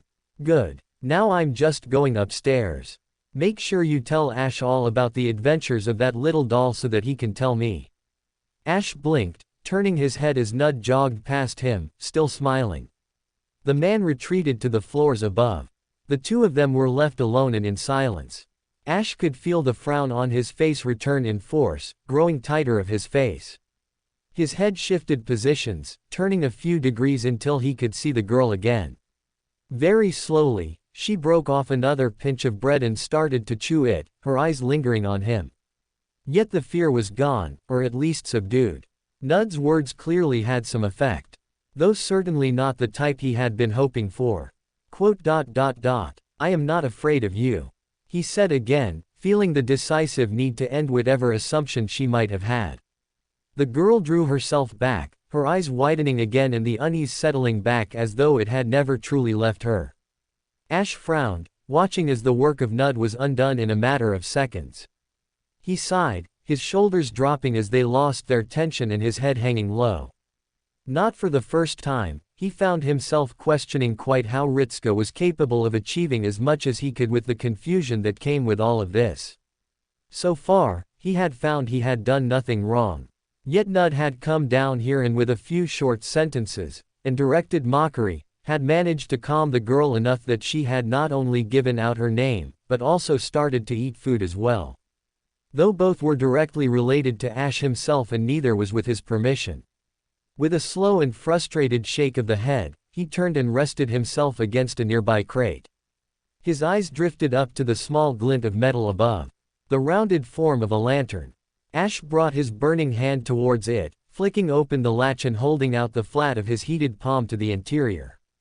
There was a short moment, Then it was set alight and he drew his hand back, turning the door shut and waving his hand clear of the flames. His arms were brought up and over his chest, his eyes narrowing in thought as he considered the approach of Nud compared to his own. Even now, he struggled to understand why one had succeeded and one had failed. Ash sighed, consigning himself to the probable chances that he would not directly get an answer. At least, not one that truly made sense to him. And it was starting to ebb away at his patience. He drew his mind back, all but ignoring Gina in the corner of his eye. Not that she was doing anything anyway, the girl had long since brought her attention away from him and went back to loudly pulling apart the loaf of bread and greedily eating what she had in her hands. Either the food was much better than he thought, or more likely she had simply not had a full meal for quite a while. Ash narrowed his eyes, considering how best to approach the girl. Nud had approached her with friendly words and smiles. Could he try something similar? No, Ash decided a second later, probably not.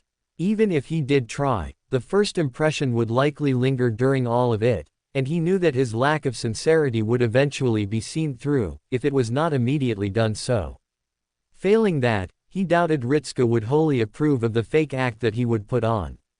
More to the point, Ash wasn't entirely sure how long he could keep up such an appearance. He had done so with Ritska, but that had been right at the start. And a lot had happened since then. What else did he know? Very little, unfortunately. All he really knew at the moment was baking bread and fighting, and he wasn't sure how useful the latter would be for the girl. Ash stopped, his head turning a few degrees as the thought lingered a few moments longer. He drew it back before it could be entirely dismissed. Fighting, he murmured under his breath, raising a hand to the chin of his helmet and pulling his finger back and forth across it, considering the notion closely. In the past, he might have assumed Ritska would be adverse to the idea of children being anywhere near combat or being taught fighting. That was before Jack had been summoned. Before he had been Gawain as well. Both had served as suitable evidence that Ritska could tolerate the notion of children being armed and capable. Ash glanced back to the girl, his eyes narrowing under his helmet as he examined her closely. The knife she had wielded against him showed that she at least had a talent, or at the very least, the determination, to defend herself against attack, and some of her strikes had been relatively well aimed. If it had been an ordinary human, then she might have scored some wounding blows. Nothing fatal. A combination of physical weakness and poor weaponry hampered her, to say nothing of the lack of training. She had made do with the element of surprise and had not hesitated. Both were useful. Ash thought for a moment later, then moved his hand to his waist as he came to a decision. The slow movement of his arm caught Gina's eye, her movement stopped entirely and her full attention was back on him. With an unbroken stare, the bright green eyes watched him intently as he slowly reached for his box and then flipped the lid open. His hand hovered half an inch away from it. His gaze moved across her arms and her muscle, or lack thereof. They were thinner than his own at her age, but there were obvious reasons for that. He came to a decision. Pulling the ordinary dagger free and held it in his hand, loosely grasped between his fingers as he got a feel for the weight. To him, it weighted nothing. The same might not be said for the young girl, but it was all he could think of for the moment. It might also let her feel a little bit safer. If that were the case, she would probably be more willing to talk. And if she tried to use it, then he could always return it to his bottomless box. Ash glanced back, her eyes had blown wide, and her breathing had slowed. He flipped the dagger around, now with the blade held between his fingers and the handle pointed away from him. Turning himself slowly, he extended the weapon towards the girl, waiting for her to understand what it was that he was doing. He didn't need to wait very long. Her eyes had become latched onto the dagger as soon as he had extended it to her. The fear had slowly drained away and was replaced with confusion and suspicion. Rapidly glancing between both him and the weapon multiple times, though she made no move to grab it or even change her own uneasy stance. But Ash could wait. The two of them fell into complete silence, merely staring at one another. It lasted nearly a full minute before the girl very slowly pulled one hand away from the bread roll, her fingers extending outwards and shaking. Very slowly, as though terrified the handle would burst into flames, she dropped her trembling fingers onto the smooth leathered wrappings of the small dagger. Her hand climbed a little further forwards, her body unwillingly leaning to get more of her hand around it. It was with a great visible reluctance that the girl pushed herself forwards, her arm stretched out as far as it could go, but just enough. Or, at least, as comfortable as she was willing to extend it. Her fingers curled around the hilt of the dagger, squeezing tightly, and then she pulled back. Ash let go before she could strain against his grip. She jerked the dagger towards her and looked briefly startled by the weight. Her eyes widening in surprise as it dropped to the hammock, but she pulled it back up, muscles straining in her arm as she held it up with a now trembling wrist. Apparently she was much weaker than he had initially thought, but could still hold the dagger. Unless it was brought about by exhaustion and fear, rather than any physical weakness. She still looked strong enough to wield a dagger, but he was also basing this assumption off himself and Jack. Neither of them were really anything within the rule of ordinary. Ash pulled back his arm, returning it to the folded position across his chest. A few seconds later, he realized that perhaps simply giving her the dagger was not quite enough. Nud had engaged with her actively, drawing attention to whatever had interested her at the time, or to what could have been interesting. She was now clearly enamored with the dagger that he had given her, and looked a little more confident now that she had something to defend herself with. How useful it would be could be kept quiet. Ash allowed her a few more seconds to examine her new prize. "Do you want to know how to swing it?" he asked, his voice shaking her out of her reverie. "Huh," she blurted back, eyes wide and confused. Ash nodded down to the knife. "Do you want to learn how to wield it to avoid hurting yourself?"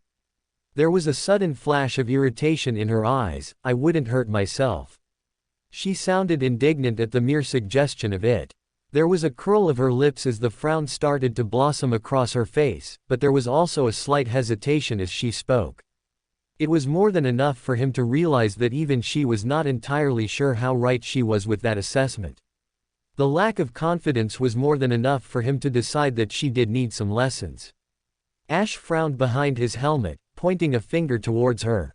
"That is a weapon," he said. "You will hurt yourself if you don't know what to do with it." The girl frowned deeper, confusion and frustration growing stronger by the second. "I know what to do with it." Or so she claimed. Ash had recollections of her efforts with her rusty blade. "I have seen you swing a dagger," he said, shaking his head from side to side.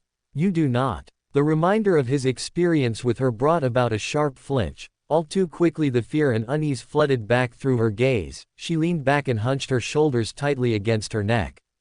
Her grip on the dagger tightening as she slowly pointed the tip of it towards him. Ash frowned again, then stepped forwards, moving away from the crate and standing before the girl. She jumped a little, surprise and worry flowing openly over her eyes. "Hit me with the knife," he said, extending his arm towards her and holding it perfectly level for her to strike. There was a long pause. At least 5 seconds. "What?" The girl gasped in surprise, eyes blowing wide and mouth dropping open. Ash remained patient as he repeated, "Strike me with the knife. Prove you know what to do." Whether it was the confidence in his voice or the fear that motivated her, the girl gave a sharp squealing noise and lashed out. The blow was clumsy, striking over his armored gauntlet and not even close to the chainmail. Even if it had been at his skin, it would not have broken. Worse, it had been so slow and so obvious that anyone would have known what she was going to do. The girl immediately yanked her arm back, knife with it, at the sharp rasp of metal, flinching at the noise.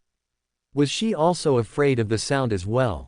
Ash narrowed his eyes, lowering his arm down and giving a low hum. "As I said," he crossed his arms again, "practice. At least if you want to have the knife." His eyes dropped to the weapon. Gina pulled it closer to herself, her skin slightly pale. "Do you want the knife?" Her head bobbed up and down rapidly. "Then you will learn how to use it," Ash said, lowering himself into a crouch. "Finish the bread. You will need your strength." The girl nodded quickly, raising the loaf and taking large and enthusiastic bites from it. Though there was a distinct lack of enthusiasm in her eyes, it looked more to him as some sort of dread. Or dismay. He frowned and slowly rose back up. Whatever it was, there was no denying the results of his actions. His successful engagement with her had yielded some measure of security from her, which meant that Ritska would have a much simpler time of communicating with her. Ash considered it a success. The knife in itself was no great loss to his arsenal, and before long, he would certainly reclaim it. With that done, he turned his head and sent his thoughts through the link. Ritska. Gina is ready to speak. A shudder surrounded them. Then came the sharp thudding noise of the anchor minding a hold. It was his signal to rise from the seat, turning and making for the large doors at the far end of the hold. They stretched between decks, and were wider than his own height. Slowly, they started to pull apart, allowing the final rays of sunlight to creep through and over his armor. The silver polish gleamed slightly as he stepped forwards, his eyes turned and lingered on the sunset and what passed beyond it. Able to make out the shape of wyverns flying through the skies, and between them he could see the distant shapes of other ships moving around in regular patrols. Regardless of how often he saw them, there was always something that held his focus.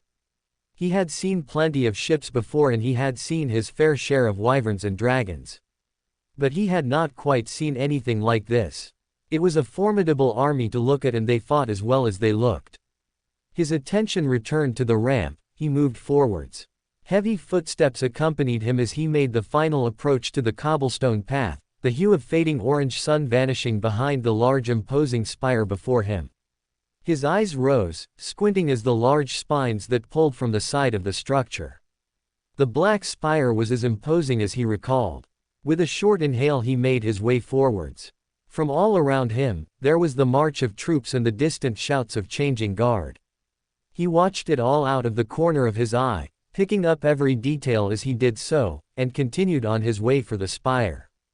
Despite the grand size of it, he struggled to be as impressed as the army. In comparison to them, this mere outpost seemed almost mundane. The doors opened before he even reached them, groaning as they were pulled inwards, and the darkness beckoned him forwards. He stopped after barely even a single step forwards. He sensed something approaching him from behind. Not that he didn't know what or who it was. Even without the additional senses that were granted to a servant, there were other ways of announcing oneself.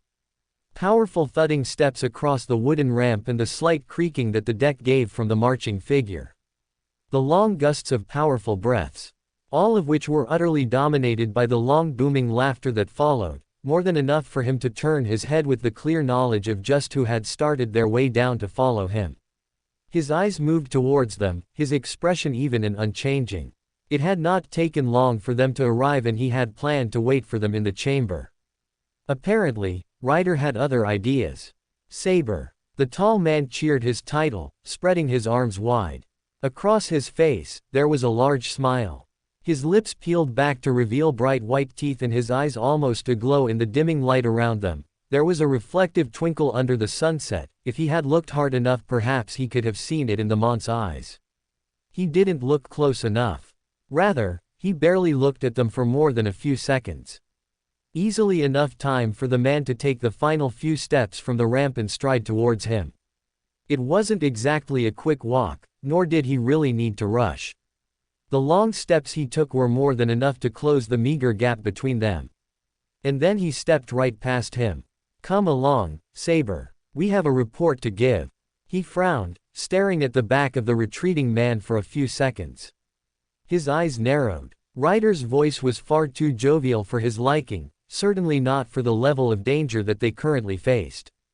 It made him feel slightly anxious, whether or not Ryder truly understood the danger he faced, or worse if he did and decided he was excited about it.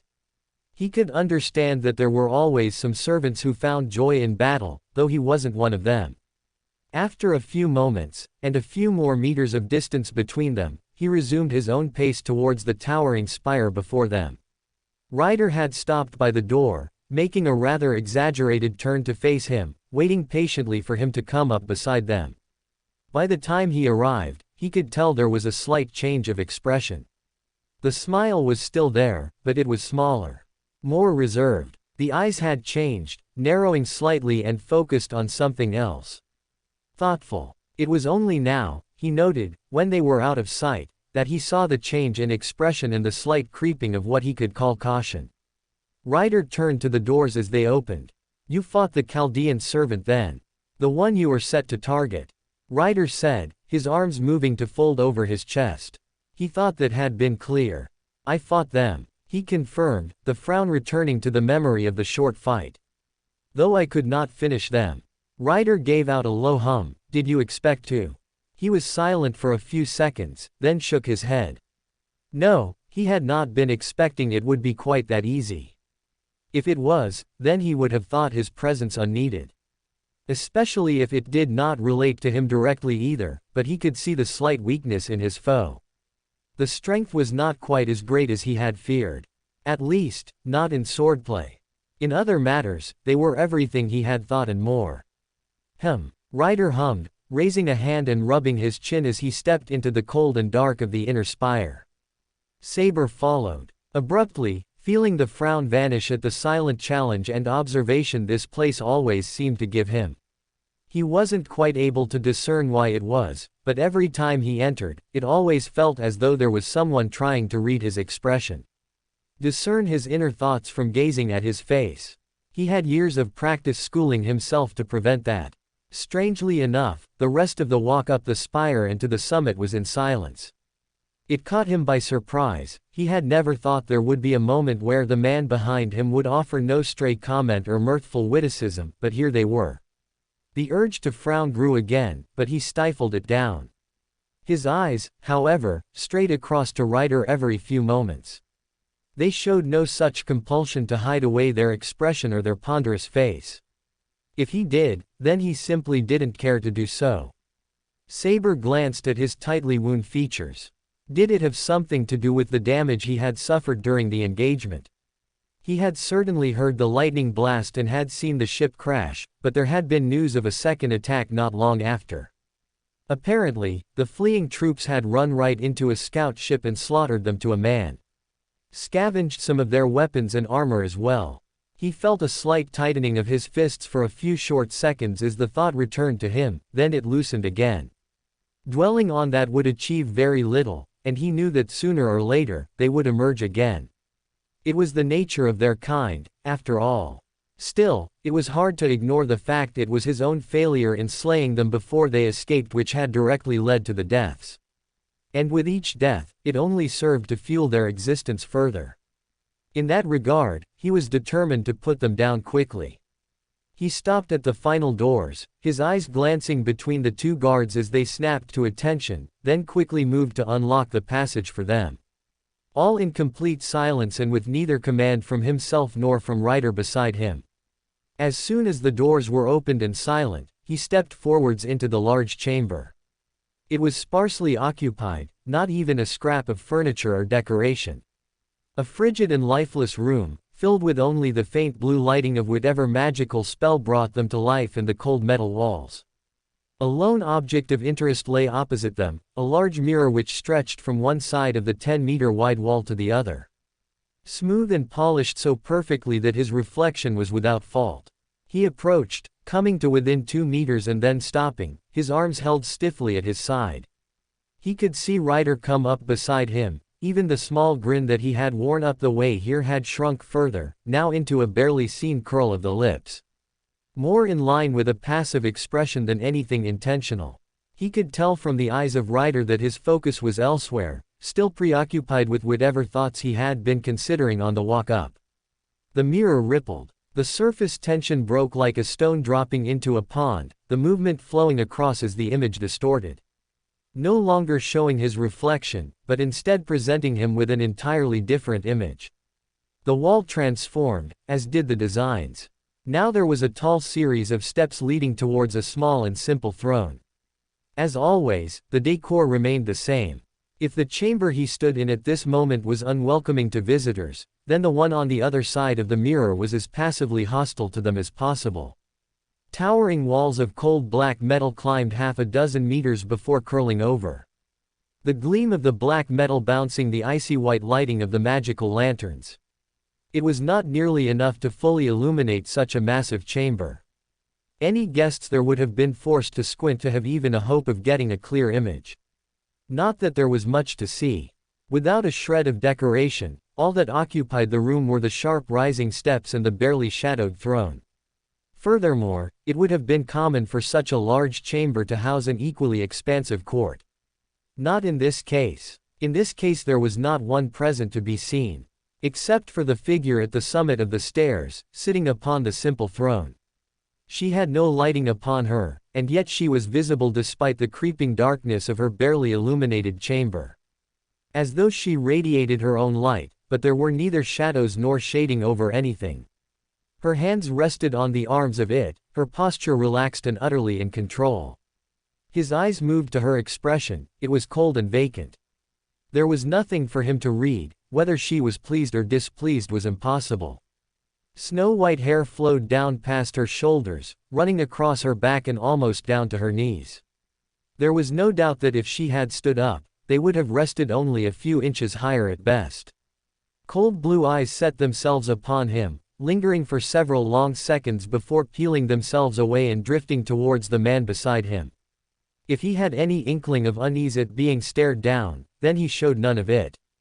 Instead, he remained unmoving and stoic. For a few seconds, she seemed perfectly content to merely watch the two of them. Her eyes gradually moving from person to person as the breaths counted upwards. Then she leaned forwards, a slow and gradual movement, and stopped when she had sat upright in the throne. Speak. Her voice, much like the room, was lacking in any sort of warmth or welcoming. It was eerily familiar to him, he could overlay her expression with that of another. A man who had served under him and had the same lack of care for platitudes or lengthy conversation. Only the simple drive for curt answers ever interested that man, and he long suspected this woman was much the same. Ryder spoke first. One of our scouts was attacked and slaughtered. Weapons were missing and armor had been removed. Whether they were lost in the crash or not, it is simpler to assume that they fell victim to the retreating forces of the Chaldeans and the resistance and are now with access to our means of war. Ryder himself showed little worry, despite the otherwise grim tidings he had brought. Nor did the woman on the seat of the throne show any sign of caring about what he heard. What more? She asked. Her voice didn't quite rise and despite the distance, lost none of the volume of a casual word. Ryder waited a few moments, then folded his arms. I feel the time is right to launch a complete offensive.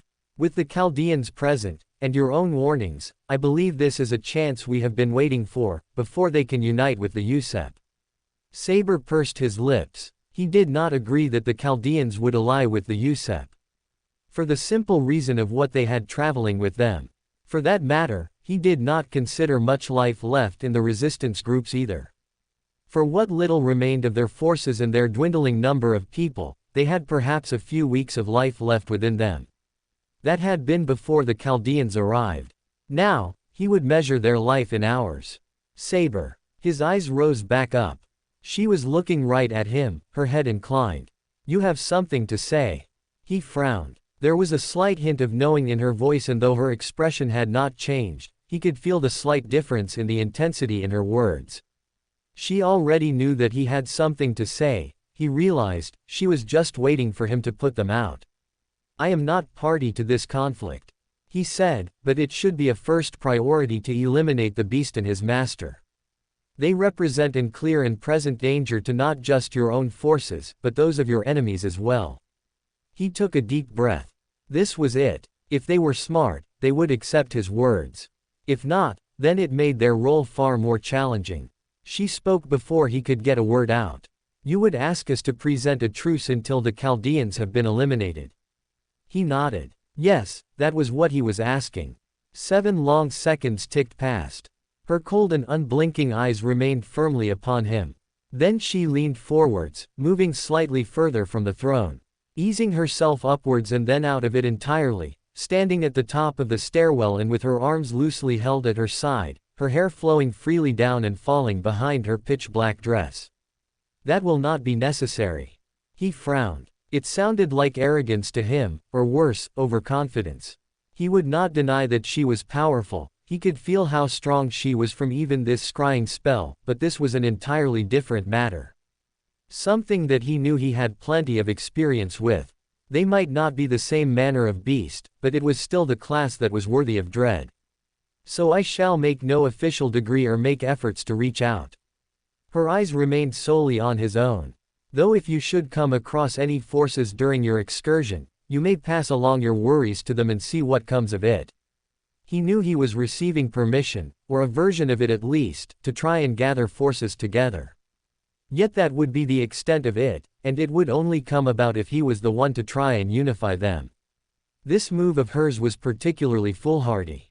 Not unless she knew something that he didn't, which was probably the case. Worse, she had made no effort to inform him of anything, nor did he know just how effective her scrying was. She had pointed them all in the right direction before the Chaldeans had even arrived and had rightly said they would be met with resistance. Though the resistance itself was more than he expected and clearly more than Ryder expected. Her voice echoed once more. Your encounter with the beast was cited in your favor, yes. He frowned, his eyes went narrow. There was a certain dubious tone about her voice. In small part, yes. Pure silence. Curious, she said, her head inclined partially and then returned. Chaldea arrived with the second Lord of Cinder and the King of Heroes. It came as a rather blunt, almost casual, declaration and with far less concern than the beast itself. He would have understood such wording were it not for the contents. He didn't recognize the first title. He did, however, recognize the second. Very quickly, his lips pulled themselves into a tight line. The King of Heroes, Gilgamesh, was working with the Chaldean forces. It didn't make sense to him. Yet there was no lie or deception, not that he could see, and he doubted that anyone would lie about this. Which meant that either the beast was concealing their true nature, or something had happened. Something far worse, and they had managed to corrupt and contract multiple servants to their side. Multiple servants of significant power and renown. Was this how they accounted for diminished strength? It made sense. He had outplayed them with a sword, and they had summoned trivial spirits as a stopgap, but he did not believe that had been the limit of their power, and he had taken only a glancing blow from them which caused far more damage to him than he expected. Far more than it should have for what little impact it held. It made him wary. Fighting alone before would have been difficult. Now it was sounding impossible. And yet, the King of Heroes, Ryder murmured, his voice coming as a low and almost intrigued rumble. He glanced to the side, catching the slowly growing smile across the face of the taller servant. To think that he would come here, then it seems that I have somewhere to be. Quite. Came the curt response from the woman at the throne, that somewhere being to reinforce the twins. They encountered Lancer and were then attacked by an unknown individual. One who, by all rights, should not have been present and yet was certainly sighted in two places at once. Ryder made a small noise of acknowledgement, I see. Then her eyes returned to him, and she raised a hand, gesturing towards the darkness itself beside her throne. As for you, Saber, I believe you would be more comfortable if you received aid in your quest. Aid that I am prepared to grant you. The darkness swelled, bubbling and twisted. A wisp of black smoke slowly rolled forwards, converging across a single point and forming a near-humanoid figure at the base of the stairwell. Barely distinguishable from the backdrop of shadow and only because their body was somehow darker still than the dimly lit chamber. Saber felt his eyes narrowed as he plucked out the shape. It was as though the body of this newly summoned figure swallowed all the light, or simply rejected it entirely, with only a pitch-black form being seen. They stood, arms hanging loosely by their side, without a trace of awareness either. As far as he could tell, it was as though a statue or puppet had been summoned to the side without any further commands. The queen on the throne waved a lazy hand towards them, as if it was somehow necessary to draw his attention to the figure that had already caught his gaze. I believe you shall find them uniquely suited for your quest, she said, voice keeping that apathetic tone that she wore through the entire conversation. Thank you for your support, he said, eyeing the new arrival with some small measure of trepidation. There was something about them that had his sword rattle in his grip. And when can I expect their arrival? Shortly, was the simple response. I expect a report for how the beast fares against them and their response. With that, this audience is concluded. She allowed for neither argument nor motion to continue the conversation. Her tone held a finality that made it clear that even if there had been a further desire to get several more words in, they would have fallen on little more than deaf ears. The mirror rippled again, dragging away the vision of the distant chamber. He once again stared at his own reflection. "Well," Ryder said, shaking his head. "It seems this conquest grows more intriguing by the second." There was a challenge in his voice, a palpable exhilaration. "Be careful with that enthusiasm of yours," he warned, turning his head and looking up at them. "It might lead to your undoing." Ryder chuckled. "Such is the risk of being ambitious. Yet what is the value of ambition if you do not take risk?" He turned and strode away, leaving Ryder behind to his rumbling laughter. His mind awhirl with disturbing thoughts and feelings. This was shaping up to be a far bigger threat than he first envisioned when he arrived here, and the sooner it was taken care of, the better. The thought of leaving before he could complete this simple task was rather disturbing to him. Though he was not doubtful that it could be handled, it was that he had already promised his support to deal with the danger. He'd given his word. As a knight, that meant he had a duty to uphold it. For however long he could. Cycle 444. Day 1. A_HR Pei_Agon was killed in the initial encounter. This loop has become more successful. The parents of __ have been saved with rapid movement to their location. Her personality is radically different. I have memorized this pattern for later loops. For more thrilling fanfiction stories like this, check out my channel Fanfic Audiobook. Dive into epic adventures, mysterious realms, and legendary journeys brought to life through immersive storytelling. Don't forget to like, share, and subscribe for more amazing audiobooks.